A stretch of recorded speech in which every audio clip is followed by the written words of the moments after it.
Good morning and welcome back to the reading of the book of Joshua. Greatly appreciate you joining me today. But before we begin, Father, as I read and receive your word, may it deeply be rooted in me, so when difficulty comes, it will be your word that encourages and strengthens me. Amen. So we're on chapter 23, starting today. Joshua's final words to Israel. The years passed, and the Lord had given the people of Israel rest from all their enemies. Joshua, who was now very old, called together all the elders, leaders, judges, and officers of Israel. He said to them, I am an old man now. You have seen everything the Lord your God has done for you during my lifetime. The Lord your God has fought for you against your enemies. I have allotted to you as an inheritance all the land of the nation yet unconquered, as well as the land of those we have already conquered. From the Jordan River to the Mediterranean Sea in the west, this land will be yours. For the Lord your God will drive out all the people living there now. You will live there instead of them, just as the Lord your God promised you. So be strong, be careful to follow all the instructions written in the book of the law of Moses. Do not deviate from them in any way. Make sure you do not associate with the other people still remaining in the land. Do not even mention the names of their gods, much less swear by them or worship them. But be faithful to the Lord your God as you have done until now. For the Lord has driven out great and powerful nations for you, and no one has yet been able to defeat you. Each one of you will put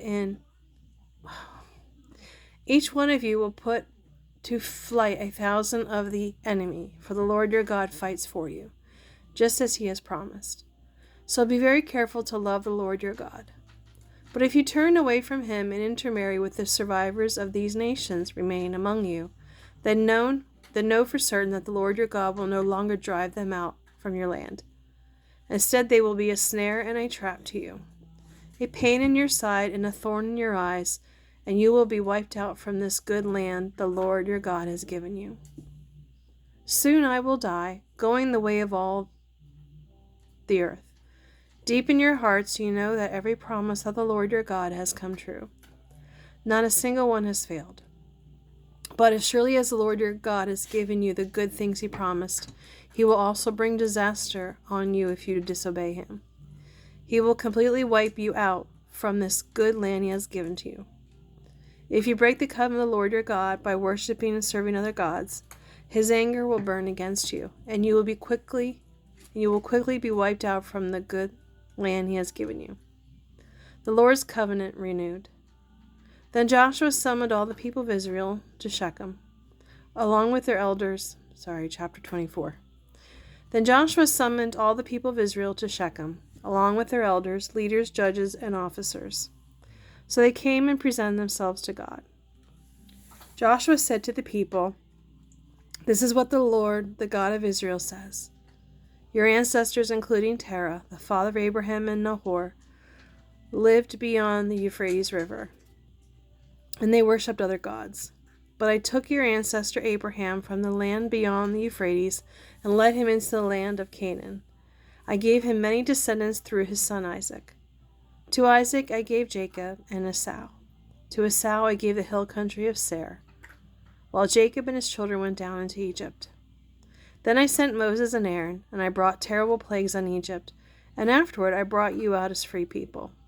But when your ancestors arrived at the Red Sea, the Egyptians chased after you with chariots and horses. When you cried out to the Lord, I put darkness between you and the Egyptians. I brought the sea crashing down the Egyptians, drowning them. With your very own eyes you saw what I did. Then you lived in the wilderness for many years. Finally I brought you into the land of the Amorites on the east side of the Jordan. They fought against you, but I gave you victory over them, and you took possession of their land. Then Balak, son of Zippor, king of Moab, started a war against Israel. He asked Balaam, son of Beor, to curse you, but I would not listen to him. Instead, I made Balaam bless you, so I rescued you from Balak. When you crossed the Jordan River and came to Jericho, the men of Jericho fought against you. There were also many others who fought you, including the Amorites, the Perizzites, the Canaanites, the Hittites, the Girgashites, the Hivites, and the Jebusites. But I gave you victory over them, and I sent hornets ahead of you to drive out the 2 kings of the Amorites. It was not your sword or bows that brought you victory. I gave you land you had not worked for. I gave you cities you did not build. The cities in which you are living now, I gave you vineyards and olive groves for food, though you did not plant them. So honor the Lord and serve him wholeheartedly. Put away forever the idols your ancestors worshipped when they lived beyond the Euphrates River and in Egypt. Serve the Lord alone. But if you are unwilling to serve the Lord, then choose today whom you will serve.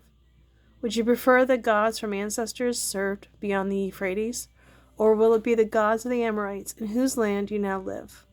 But as for me and my family, we will serve the Lord. The people replied, We would never forsake the Lord and worship other gods. For the Lord our God is the one who rescued us and our ancestors from slavery in the land of Egypt.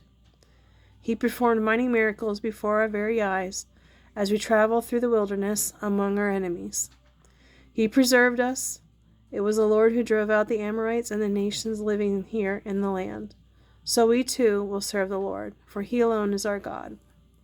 Then Joshua said to the people, You are not able to serve the Lord, for he is a holy and jealous God. He will not forgive your rebellion and sins. If you forsake the Lord and serve other gods, he will turn against you and destroy you, even though he has been so good to you. But the people answered Joshua, saying, No, we are determined to serve the Lord. You are accountable for this decision, Joshua said. You have chosen to serve the Lord. Yes, they replied, we are accountable. All right then, Joshua said. Destroy the idols among you and turn your hearts to the Lord, the God of Israel. The people said to Joshua, We will serve the Lord our God. We will obey him alone. So Joshua made a covenant with the people that day at Shechem, committing them to a permanent and binding contract between themselves and the Lord. Joshua recorded these things in the book of the law of God as a reminder of their agreement. He took a huge stone and rolled it beneath the oak tree beside the tabernacle of the Lord. Joshua said to all the people, This stone has heard everything the Lord said to us. It will be a witness to testify against you if you go back on your words to God. Then Joshua sent the people away, each to his own inheritance. Leaders buried in the Promised Land. Soon after this, Joshua, son of the Nun, servant of the Lord, died at the age of 110. They buried him in the land he had inherited, at Timnath Serah in the hill country of Ephraim, north of Mount Gash. Israel served the Lord throughout the lifetime of Joshua and of the leaders. Is that it? Who outlived him. Those who had personally experienced all that the Lord had done for Israel. The bones of Joseph, which the Israelites had brought along with them when they left Egypt, were buried at Shechem, and the parcel of ground Jacob had bought from the sons of Hamor for 100 pieces of silver. This land was located in the territory allotted to the tribes of Ephraim and Manasseh, the descendants of Joseph. Eleazar, son of Aaron, also died. He was buried in the hill country of Ephraim in the town of Gibeah, which had been given to his son Phinehas. All right, so that's the end of Joseph. And as I do each time, I'm just going to go back and recap what Joshua was about. So the author was probably Joshua. The date was either 14th century or 12th century BC. The content was after the death of Moses, the leadership of the nation passed into the hands of Joshua, and he was their commander-in-chief throughout the entire time when Israel was taken over Palestine. While still in the plains of Moab, Joshua mobilized his forces and prepared them for battle. After this, they crossed the Jordan River, and the battle began. There were 3 campaigns fought, one in the north, one in the central region, and one in the south. And all are described, though not fully, after the initial victories. The land was divided among the various tribes of Israel. Joshua then encouraged the people and died in peace. The theme of this is the book of Joshua shows that God is true to his promise. He had promised his people a land, and they were now entering to possess it. However, it was not automatic. God required that they engage in warfare in order to gain what he had given them. God's judgment upon the sin of the Canaanites came in the form of Israel's armies. Well, thank you. I hope you enjoyed the reading of Joshua. I know I did. It was interesting. Again, first time reading through that entirely. So tomorrow we'll begin the book of Judges. Talk to you then. Have a great day.